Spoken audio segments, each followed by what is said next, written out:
Hello students. सो बेटा हम continue करने वाले हैं क्लास 9 साइंस चैप्टर 7 मोशन। तो मोशन क्या होता है देखते हैं जरा। किसी भी ऑब्जेक्ट के अंदर जो मूवमेंट होती है, the movement in an object is called motion. मैं बिल्कुल स्टिल खड़ा हूँ, इट इज स्टेशनरी रेस्ट, लेकिन अगर मैं हिल रहा हूँ तो इट इज मोशन। तो जो कोई ऑब्जेक्ट अपने अंदर मूवमेंट लेकर आ रहा है तो उसको हम बोलते हैं मोशन। और मोशन को हम ऐसे भी देख सकते हैं कि कोई ऑब्जेक्ट टाइम के साथ अपनी पोजीशन चेंज कर रहा है। मैं अभी ए पोजीशन से बी पर आ गया, बी से आ गया ए पर वापस, तो पोजीशन चेंज हो रही है विद रिस्पेक्ट टू टाइम, इसको भी बोलते हैं मोशन।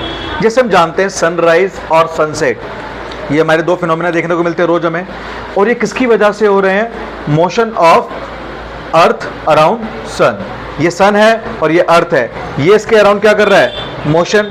अब इसके मोशन की वजह से ही सनराइज और सनसेट होता है। ठीक है, चलो अगला टॉपिक है ओरिजिन। ओरिजिन मतलब होता है स्टार्टिंग पॉइंट, कि कहाँ से हमने किसी को नापना चालू करा, तो उसको रेफरेंस पॉइंट भी बोलते हैं बहुत आराम से। तो रेफरेंस पॉइंट देखो, कोई बोले कि मोशन स्टार्ट करा किसी व्यक्ति ने यहाँ से, तो जीरो यहाँ पर जीरो है पॉइंट, स्टार्टिंग पॉइंट यहाँ पर है, तो स्टार्टिंग पॉइंट क्या कहलाता है? ओरिजिन। तो अगर हम बोलें कि ए ने 2 मीटर चला है, तो 2 metre with respect to what? Origin, O. इसका मतलब कि ए चला 2 पॉइंट, बी चला 4 पॉइंट और सी चला 5 पॉइंट, लेकिन किसके रेफरेंस में? जीरो के रेफरेंस में, तो जीरो इज ओरिजिन। तो ऐसे ही हर ऑब्जेक्ट एक मोशन परफॉर्म कर रहा है। तो पोजीशन क्या होती है? ओरिजिन के रेफरेंस में किसी ऑब्जेक्ट की प्लेस। किसी ओरिजिन के रेफरेंस में अगर हम बोलें कि ए की पोजीशन क्या है, तो ए की पोजीशन है 2, लेकिन किसके रेफरेंस में? ओरिजिन के रेफरेंस में 2 है। आगे देखते हैं चेंज इन पोजीशन। अगर पोजीशन चेंज होती है तो दो चीज निकल कर आती हैं, एक होता है डिस्टेंस और एक होता है डिस्प्लेसमेंट। अब डिस्टेंस डिस्प्लेसमेंट हम एक डायग्राम से पहले समझ लेते हैं, फिर इसके पॉइंट समझेंगे। कोई ऑब्जेक्ट ए से स्टार्ट करता है, बी पर पहुंचा, और बी से स्टार्ट करके सी पर पहुंचा।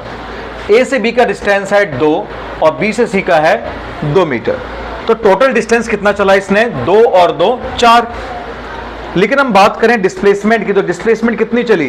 तो ए और बी के बीच में मिनिमम रास्ता कितना होगा? हमने ग्रीन कलर से यहाँ पे खींचा हुआ है, मिनिमम रास्ता कितना होगा। तो ये जो तिरछी लाइन है ये बता रही है डिस्प्लेसमेंट, और यहाँ पे लिखा हुआ है 3। इसका मतलब क्या? मान लेते हैं थोड़ी देर के लिए कि ये 3 मीटर चला, तो डिस्टेंस तो ये टोटल 2 और 2 and plus 2, और displacement is the minimum path between starting and final position. तो ऐसे ही समझते हैं हम what is distance? Actual path covered by object. एक ऑब्जेक्ट ने एक्चुअल कितना रास्ता चला, जबकि डिस्प्लेसमेंट क्या है? किसी स्टार्टिंग पोजीशन और फाइनल पोजीशन के बीच में मिनिमम पाथ कितना चला। तो ध्यान रखेंगे ये मिनिमम पाथ और ये एक्चुअल पाथ से हमें याद हो जाएगा। इसको किस में नापते हैं? मीटर के अंदर।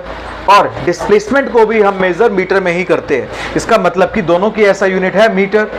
डिस्टेंस डिपेंड नहीं करता डायरेक्शन के ऊपर, डायरेक्शन से कोई लेना देना नहीं है, जिसकी वजह से हम कहते हैं कि distance is a scalar quantity. मतलब इसके अंदर वैल्यू होती है, मैग्नीट्यूड होती है, लेकिन कोई डायरेक्शन डिपेंडेंस नहीं। और किसी भी मूविंग ऑब्जेक्ट का डिस्टेंस कभी भी जीरो नहीं होता।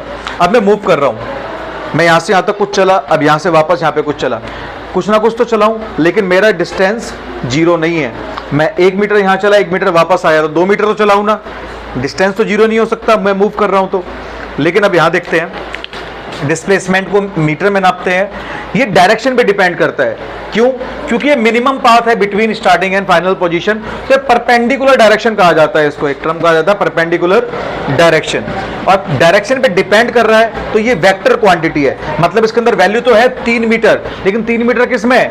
मिनिमम पाथ में, परपेंडिकुलर डायरेक्शन में। तो डायरेक्शन भी और वैल्यू भी, तो ये वेक्टर क्वांटिटीज होती हैं। ध्यान रखना, स्केलर कौन सी होती है? जिसके अंदर सिर्फ मैग्नीट्यूड होता है, और वेक्टर वो जिसमें मैग्नीट्यूड और डायरेक्शन दोनों हो। किसी मूविंग ऑब्जेक्ट का डिस्प्लेसमेंट जीरो हो सकता है जब उसकी स्टार्टिंग पोजीशन और फाइनल पोजीशन क्या हो? सेम। यहाँ पे स्टार्टिंग का नाम इनिशियल भी लिखा हुआ है, तो इनिशियल भी बोल सकते हैं हम। अब मैं यहाँ पर खड़ा हूँ, यहाँ से मैं 1 मीटर इधर आया, अब 1 मीटर वापस इधर आया, तो टोटल डिस्टेंस चला 2 मीटर, लेकिन डिस्प्लेसमेंट कितना चला? जीरो। क्यों? क्योंकि स्टार्टिंग पोजीशन भी यही थी और फाइनल पोजीशन भी यही है। आई होप सबको समझ में आया होगा। Thank you.